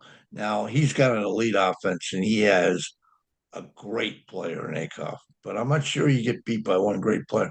This Arizona team is loaded, and those two freshmen, Burris and Pete, do not play like freshmen. No, they don't. No, they don't. And as you say, Arizona, and I have Arizona beating in my one bracket. I have them beating Cal, but it wouldn't shock me if you won. I mean, that's just what I have. And I look at a guy. A lot of fun games, Alan. Yeah. Oh, I can't wait. I'm so glued to this. It's incredible. I just can't see. Tell me if you think this is crazy. I don't know Lloyd personally, but I've read enough about him. He's probably happier being in a place like Arizona where he's left alone. Let's say North Carolina comes after him. I don't mean disrespectful to North Carolina people. I can see. He might have the best team in the country this year. Why leave? Right, and he's left He alone. decided to get Cal he's getting top 5 players. Now, you remember those days? Yeah, I think so. It seems like a long time ago. But my point is, circling back to talking about how it's not going to be easy for North Carolina, there's a lot of coaches who 20 years ago might have jumped going, I don't need this. I can get, as you're saying, the top players. And I'm dealing with the media here in Arizona, which is soft compared to how it is North Carolina. I don't need this BS. And I like the weather better. And so I think North Carolina is going to have trouble finding, quote unquote, the right coach. I do. I think Kentucky had trouble. Let's put it this way. If they didn't hire Pope, who the hell was next? They'd been through it with names. And you always go through the people who are high on a wish list. And then you get back down to reality. I mean, look, it's better for basketball if Kentucky is good. I'll just let it go at that because I still believe that the fan base down here is as tuned in to the program as any fan base in America. I think you have rabid fans who live and breathe this team from December through March. Unfortunately, in March, it's hard to predict what's going to happen next. Now, I know what Mark says. He really likes the way recruiting is going, but I'm waiting until they sign somebody. I'm going to give him the benefit of the doubt. Most people are not giving him the doubt because he has not gotten a single high school talent who's special from outside the state of Kentucky. He got turned down by tons of kids. And so I'm going to wait and see who he gets. And now, if he has a bad year recruiting, will I be all over him? Absolutely. No, that's fair. I mean, it is Kentucky, whether you like it. People can say what they want. It is Kentucky. They should, but they don't. You don't want to be in a situation where you put $20-odd million into roster construction and wind up with a team that doesn't have a first round pick. All right, Hoops. I was saving this towards the end on purpose. I don't remember the last thing that Pope said that I went, gee, I don't know anything about this. You've only been following basketball. How many Final Fours you been to in a row? Oh, no, this is my 54th. 54th. It's a good thing you can't be more consistent. So he said last night that he wanted a left-handed point guard on purpose because on the offense, it's easier for a lefty to throw the ball down low to a righty high post player. Honestly, I'd never heard it before, and I'm going, okay, I'm opening to learn something. I got one more, and then I'm going to shut up, and I want you to respond. Your first thing, I'd like you to say, have you ever heard that before? Here's the second thing. And then he said, which baffles the crap out of me, that, they thought they were going to get Lowe back. I quickly didn't think Lowe was coming back, and you and I talked privately before I said it on the air. And so when he said, I thought we were going to get Lowe back, I'm going, what the hell was he thinking? And then when he said, it was too late to change our offense once we knew he wasn't coming back. And I'm going, that's just BS. On a Tuesday, you play X team. On a Saturday, you might play somebody else, and you got to change your game plan. You got to change all kinds of stuff. So to say it was too late in the season to change what they were thinking about doing, I'm going, that's ridiculous. You're Mark Pope. Any coach could change it. Tom Izzo could change it. Rick Pitino could change it. I mean, the guy at Rhode Island, whoever the hell it is, could change it. Look at Rick Pitino this year. They have always had a team with 3-point shooters. He's winning this year with shutdown defense. Although he told his kids, you better make some threes if we're going to win the game, but their shooting percentage was horrendous the other day. Horrendous. I mean, overall, they were 29% in the first half of that game. They still led by 8. Isn't that pretty amazing? Isn't that amazing? Yeah, it is amazing. I think it's going to be very interesting when they play Duke. Now, the one thing about Duke, they do rebound. They out-rebounded Michigan when they played in Washington, which just stunned me. But that front line of St. John's, they're men. I mean, it's like Illinois. They're men. And as good as Duke is, they are really still freshmen. Who's winning a national championship? And then I'm going to say goodbye and say thank you. I don't know. It's either going to be Michigan or Arizona. Take your choice. I think they have the best chance of the ones to get to the Final Four. I have St. John's, Arizona, Michigan, and Houston in the Final Four. There you go. And I've got St. John's winning. I was going to pick Arizona. Then I say I'm not picking St. John's because it's that's nothing to do reverse psychology. Always go for the back page of the New York papers. Wow, that's a shot. That's a great line. Oops. God bless you. God bless you. God bless you. Appreciate you tremendously. And you know what? Pope needs to hire you as a consultant on how to deal with the media. Well, look, I just hope things work out down there because I hate to see unhappy people. There's plenty of them in the Commonwealth, as you know. I know. Hey, bless you, brother. Thank you for your time as always. And hey, we'll talk, okay? Bless you, man. Have a great show, Alan. Thank you. Always. As always, you helped make it a great show, so I appreciate it. Dick Hoops! Hoops Wise. Hoops, hoops, hoops, hoops, hoops. Sean, my older brother in the business. There's no question about it. The trust I have for him is absolutely unequivocally off the charts. And now, coming up next, the law firm, Todd and Bo Lanter. I call them the law firm. So we've had Jerry Tipton. We've had Josh Cook, who just won the state championship again with George Rogers Clark, Dick Hoops Weiss, and the Lanter father and son combo coming up next. Blue Lotus Health, 859-533-0914, 859-533-0914. Acupuncture, now also providing a licensed massage therapist. Acupuncture, Ramon Carriego, off for Sales Road, not too far from the radio station. Please use my name. Please consider trying something that maybe you don't know anything about. And that was me. Not talking down, that was me.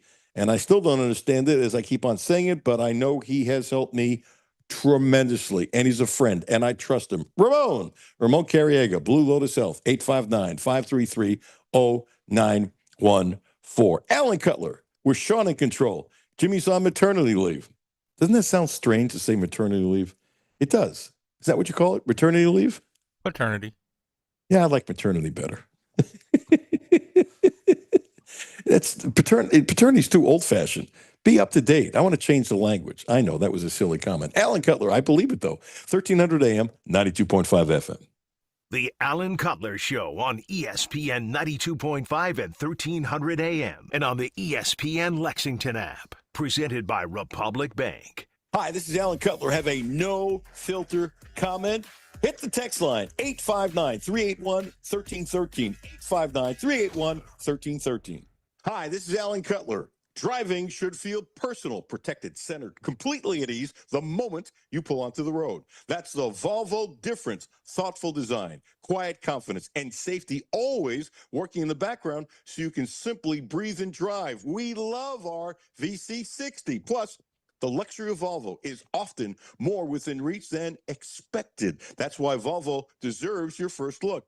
At Quattro Volvo, Brentley and Mark, friends of mine, they have built a dealership that's calm, respectful, and genuinely helpful. Right now, get 0.99%. That's 0.99% APR for 36 months on most 2026 models. See dealer for details. Visit QuattroVolvo.com today. Hi, this is Patrick DiGiacomo, and this is why I would recommend Republic Bank. So, when the bank manager brought me over just to show me how their ITM works, he hit this button where an actual live person came on the screen, and she was so kind and helpful, and it just made me feel like, wow, I'm not dealing with just a machine, I'm dealing with somebody that's actually paying attention to what I'm doing, and it made me feel really good. And that's how Republic Bank helps their customers go from living to thriving. Learn more at republicbank.com. Member FDIC.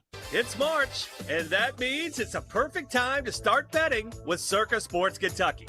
As you're looking to bet through the mayhem, Circa Sports is sports betting the way it should be. High betting limits, player-friendly pricing, plus a new enhanced in-game system so you can place the bets you want from tip to buzzer.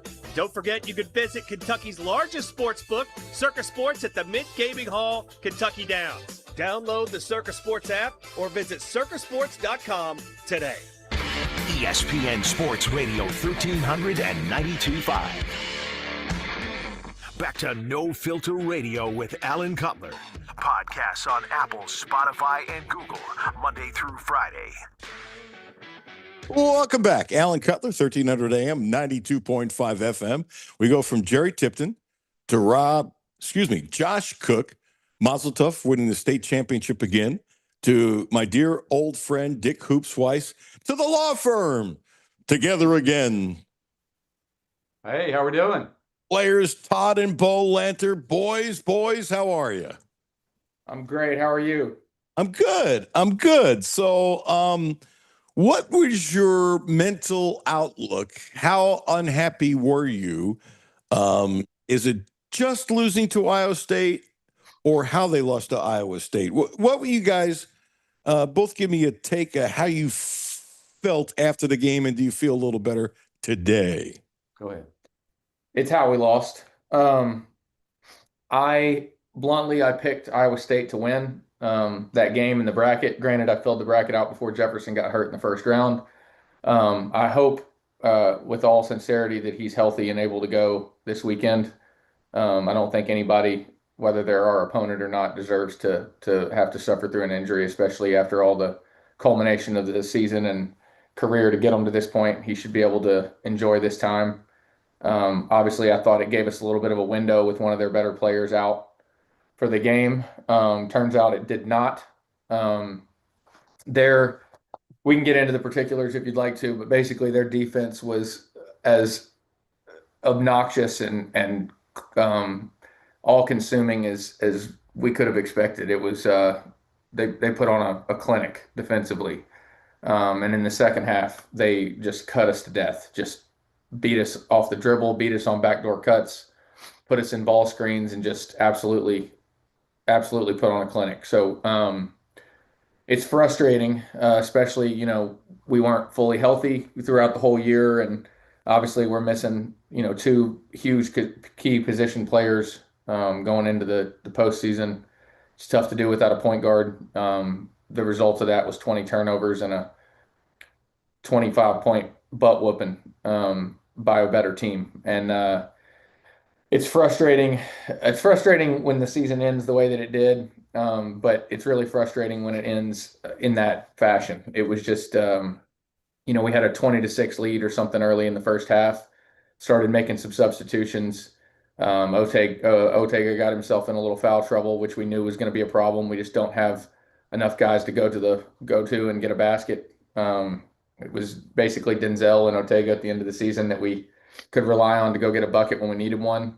And, in March, it's players making plays. Game plans and all that stuff is great, and it gets you to a certain point, but you got to have guys that are able to just take the ball and go make something happen. And we had a couple of those this season, but just not enough weapons across the board to really get us across the finish line. And Iowa State exposed our biggest weaknesses. I thought it was a terrible matchup for us to begin with, and it got a little out of control, kind of snowballed after that second half. That three they hit at the end of the first half really kind of propelled them into what turned out to be a bit of a landslide in the second. Thank you, young Lanter of the law firm Lanter and Lanter, as we pass the mic over to the wise older head, Bo, as you respond your own way. I have not seen a team this year double team the way they did. And then sometimes the guy who was double teaming was quick enough to slide to where the pass was going to also double team. I haven't seen a team do that. It was absolutely spectacular. It was amazing. You guys move a little close together because on YouTube, I'm only seeing part of your nose, Dad. Okay. So anyway, well, be comfortable. Now you don't look comfortable. Anything else you need me to do? It's too early for cold beer, but I could use that cup of coffee. So seriously, just sit comfortable. Don't you're not coming. Stop it. I don't care if I only see your nose. What does Dad think? I'm extremely frustrated. As you know, I sent you a text after the game. I'm going to start with this. Nobody wants Kentucky at the top and a winning program and has more heart in it than Coach Pope does. And I don't think anybody's more frustrated than he is. That being said, we got beat every way you can get beat by a team that, quite frankly, had more talent, had more speed, coached better, especially defensively. Like Todd said, they just destroyed us defensively and pretty much did whatever they wanted, and we couldn't do anything we wanted to do. It was frustrating, and it's frustrating that Kentucky's gotten to this point. And I don't know if I have the answers or not. I think when you look at Kentucky's program, it's obviously, if you kind of look at what we do have, we got a phenomenal fan base, we got the right facilities, we got the history, we got player nostalgia. We got so many players, playing in the NBA, regardless of who the coach was at the time. We have a lot of Kentucky exposure and the type of NBA players that you would want to be coming from your program. Seems like NIL, with everybody talking about the money we had, was not an issue. So, we got to figure out, we're the blue blood the last number of years that people used to move a step forward. And quite frankly, it's getting to be so common that it really doesn't mean that much to be Kentucky anymore, if that makes any sense. And it makes me sick. Now, how do we get there? I don't know. I'm not blaming Coach Pope. I'm not blaming Barnhart. I'm not blaming the players. But somewhere in here, Kentucky as a program and a brand have got to figure out how we elevate ourselves. And I think I said this a month or so ago when Indiana did what they did when they were the losingest team in college football, and then they take the steps they took to get to undefeated national champions. If they can do it from the bottom, we ought to be able to do it as the winningest program in college basketball. Answer me this. There's a code. I just had Dick Hoops Weiss on, who's been in more head coaches' offices back in the day, from Krzyzewski to whatever, than anybody else that I know. And to me, there's always been kind of a coach's code that you don't rip another coach. And you guys know this. How Pitino thought about Cal and how Cal thought about Pitino privately was one thing, and what they said in front of the media cameras was something else. They sometimes slipped a little bit, but it was nothing like how they felt privately. And that's okay. That's just life, people, personalities. I'm not ripping anybody. I was shocked beyond belief that Pope would use the last 4 years of Cal comparing to his first 2 years, saying that, he's ahead of that, which he is. But why throw Cal underneath the bus when Cal has been nothing but super supportive of Pope? Mark said he's been friendly to him since he became a coach, all this kind of good stuff. It's breaking a code. Why would he have that analogy and at length with numbers and stuff like that? I think he's lost his mind. And what's even worse is one thing, give me one more second, then I want you both to answer, and I'm going to shut my mic off so I shut up. It's one thing, and it's still bad, if Cal wasn't playing and he's going somewhere else and not going to have a press conference for a long time. He never forgets one. But now he's going to be asked about it before his next game. And even if he's not asked about it, he's going to talk about it. You know that. Why would you do that? I mean, when somebody does something that egregious, I'm thinking Pope has lost his mind. Who's advising him? Why would you rip John Calipari when there's no need to? Gentlemen, who wants to take it from the law firm first? Go ahead. I like how Dad says. I'm gonna go a different direction, but go ahead. I mean, the short answer is I don't know. It's the fan base is uneasy. A lot of that's not squarely on Pope's shoulders because the frustration was mounting for years in the past. So maybe just a little self-preservation is weighing on him, but it's concerning, especially considering we're likely going to lose some of our assistant coaches and some of that staff this year.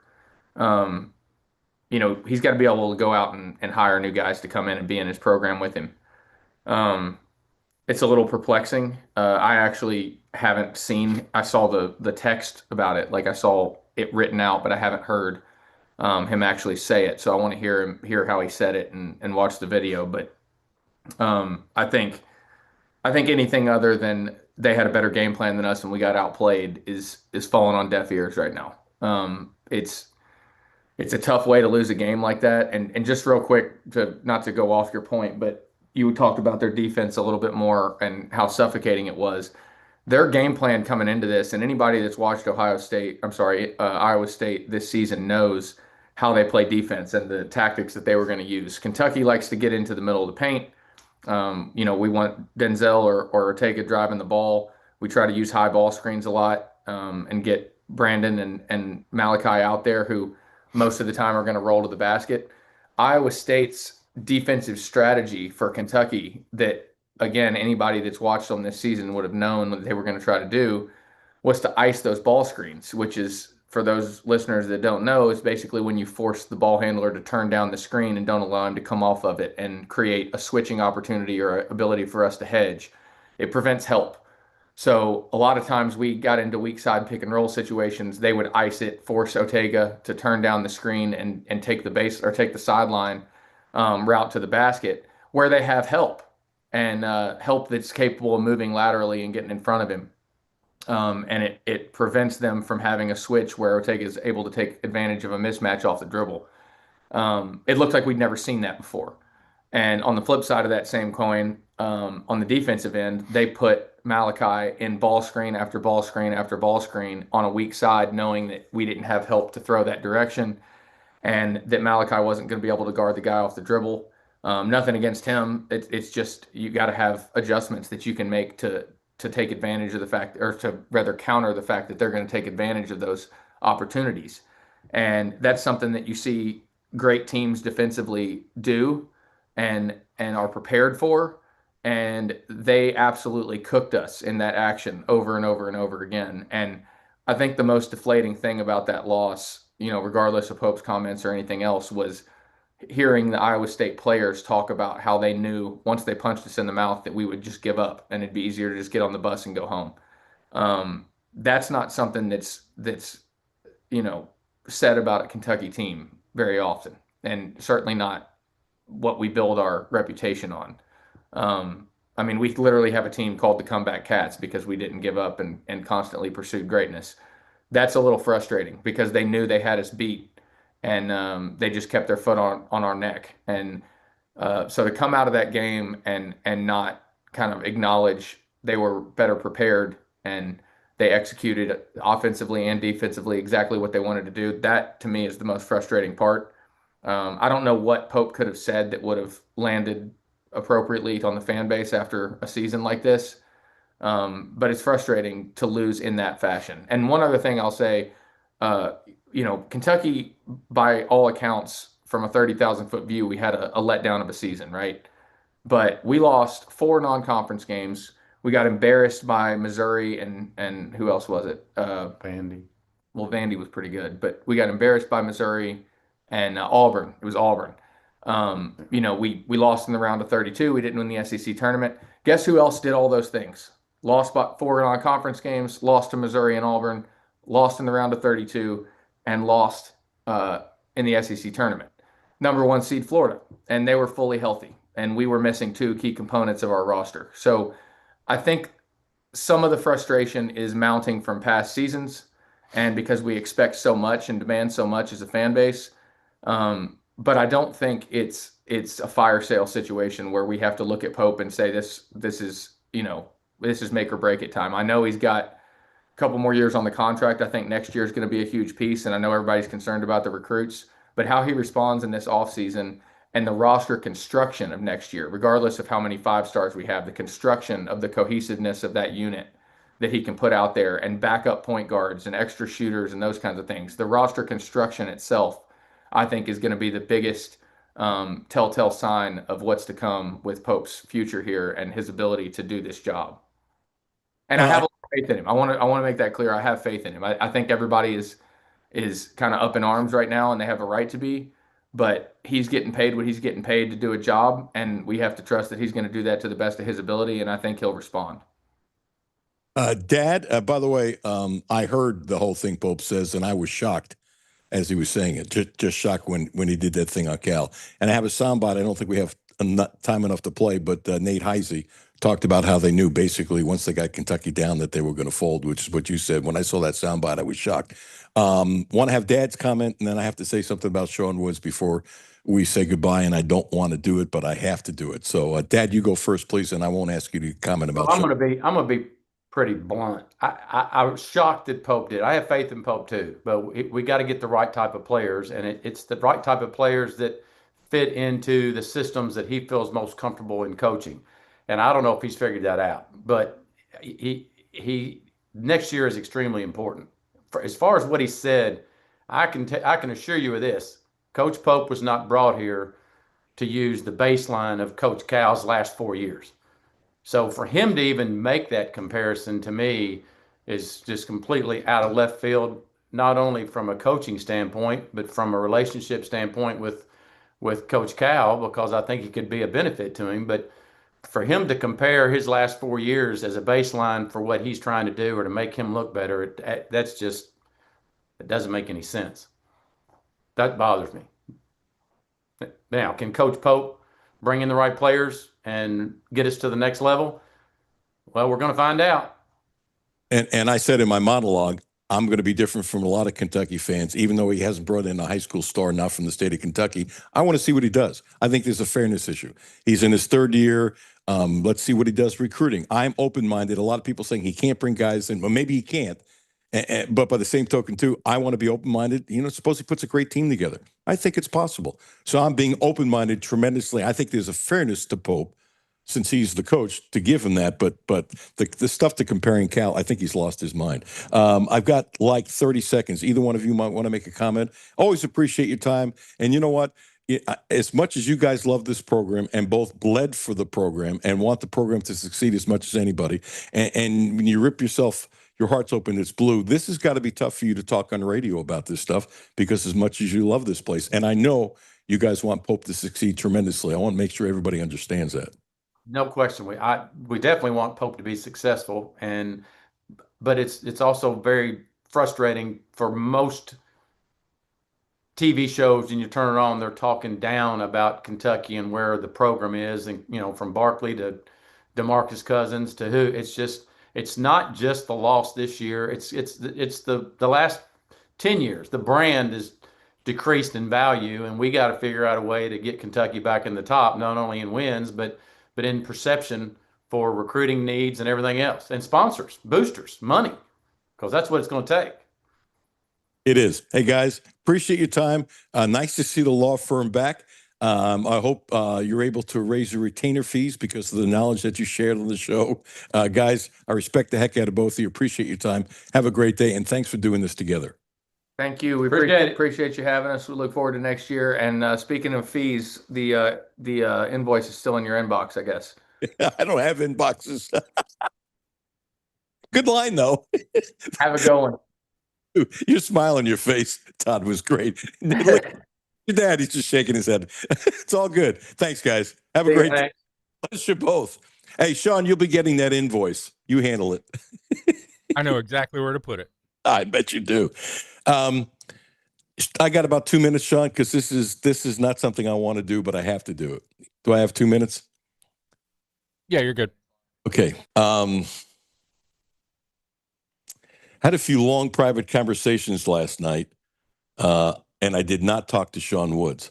And I anticipated that this was going to happen, but I didn't know for sure. So I have to give credit to Valerie Honeycutt Spears of the Lexington Herald-Leader, because it's her story, even though there's nothing basically in here I didn't know. Outside a quote that she got, more power to her. I got to give her credit. Fair is fair.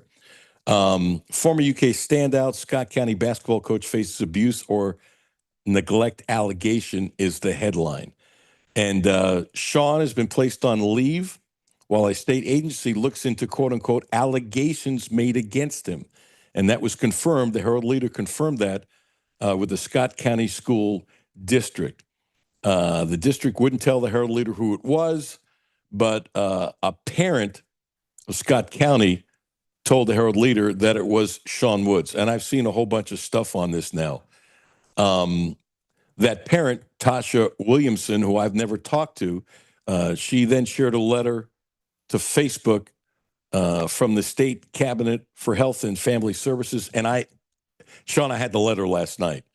And I struggled, honestly, what to do with it with all the other things going on. If this were a day in the middle of July, I probably would have led with it. That might sound terrible, but there were other stuff I decided to do ahead of time. I'm just being honest. That showed allegations, and let me repeat, allegations of child abuse or neglect against Woods that had been, quote unquote, substantiated. So Holmes is being quoted in here, said that the employee will not be returning for the 26-27 school year. That means Sean Woods has been fired. Isn't that how you read it? That's what it reads like, yeah. Yeah. So he's being put on administrative leave in the process of firing him. Please tell me if you read it any differently. I don't. You agree? Woods, part of the Unforgettables, has done my show I don't know how many times. This hurts to say, but I consider him a dear friend. I know you're innocent until proven guilty, but I hurt for the young people involved first to whatever this did or did not happen. And I also hurt for Sean. And when I say I hurt for the young people first, or person, whoever involved with this, a student, because if you have a daughter, that's how you'd feel. And so I feel for the young person first and Sean second. And if Sean is guilty of this, he's probably done. And if he ends up not being guilty of this and he's innocent and I'm not passing judgment, I don't know how he ever gets a coaching job again, Sean. Can you see him ever coaching again, even if he's innocent? Be a huge uphill climb. Yes. No, I could never see him coaching again. Yeah. And again, my feeling is for the student involved first. First. It doesn't matter that Sean is a good friend of mine. It just doesn't matter. I'm not changing who I am. And I hope these allegations are not true. But it scares me for Sean, one, but whatever this young person went through, I hope this young person ends up getting help, psychiatrist, all that kind of stuff. Not for me to say. I'm not a doctor. Don't play one on TV. It's an awful way to end the show. But it looks like Sean Woods, according to the Herald Leader, they basically get a quote from Scott County that employee, they didn't say it was Sean, will not be returning for the 2026-2027 school year. Anything you want to add to that? I don't think I should add anything to it. Sean, you got anything to add to that? No, I don't think at this point it's appropriate to add anything. I agree 100%. 100%. I hate to end the show on a downer. Want to thank my guests. Jerry Tipton was wonderful. Josh Cook, God bless you, dude. 2 state championships. He's in rarefied air, and he's in his early 40s. He might not be done. Dick Hoops Weiss, my older brother in the business, is nobody in the business I trust more than Hoops. There's just nobody. And the Lanters, who love Kentucky, and they're hurting. And they have a right to hurt because they bled for the program. They have a right to hurt more than you. They certainly have a right to be hurt a lot more than me. And hopefully you think that's fair. Sean, as always, thank you. Jimmy's back next week. Have a wonderful show lined up tomorrow. Sorry to end on a downer, but I thought it was the appropriate thing to do to mention it and obviously give the Herald Leader credit. Brad Taylor coming up next. I'm Alan Cutler, 12 to 2, Monday through Friday. Thank you for listening to the show. I appreciate as this thing is growing, and I appreciate some of you who are telling one friend, which helps spread the word of my show. Coming up at 4 o'clock, it is... Wildcat Drive with Matthew and myself again today. There you go. Thank you, Sean. Appreciate you, brother. Alan Cutler, 1300 AM, 92.5 FM. Hi, this is Patrick DiGiacomo, and this is why I would recommend I mean, I don't know how else to do, but I mean, I just trusted my gut as always, but how else do you do this? And I can't negate it, right? No, I can't ignore it. No, I mean, part of my brain said you should ignore it, and the other part of my brain said, "What are you nuts? You got to be who you are." On the Herald Leader, you can't ignore it. No, and actually, I thought about leading with this today. Now, I didn't know he was suspended. That's new. Okay, I expected that happening shortly, but Sean, I have the letter. I had it about 7 o'clock last night, and it's like, seriously, it's pretty strong. By the way, do you know? There's no way this goes on the air. I know it's not, but can I tell you something? Quickly. There's all kinds of stuff in his past. Oh, yeah, I know. I know a lot. I don't know everything, but I know. Let's put it this way. I know a lot, and I'm sure there's a lot I don't know, especially thinking about we work together in TV. Yeah. Okay, give me 1 second. I'm hitting a button here. My bad. I know you're in a crunch. Sorry about I should have turned this on. Oh, my gosh, you're really in a crunch. Yep. Hi, Alan Cutler at 1300 AM and 92.5 FM. Chip Rupp, David Sisk, Van Hiles. What a lineup. It begins at noon on Wednesday. Thank you for listening and tuning into 1300 AM, 92.5 FM. All right, that'll do it. By the way, I heard a second promo today for me. Right on. That's twice. Yeah. In this year. Hey, dude, I know you got to go. Thanks, brother.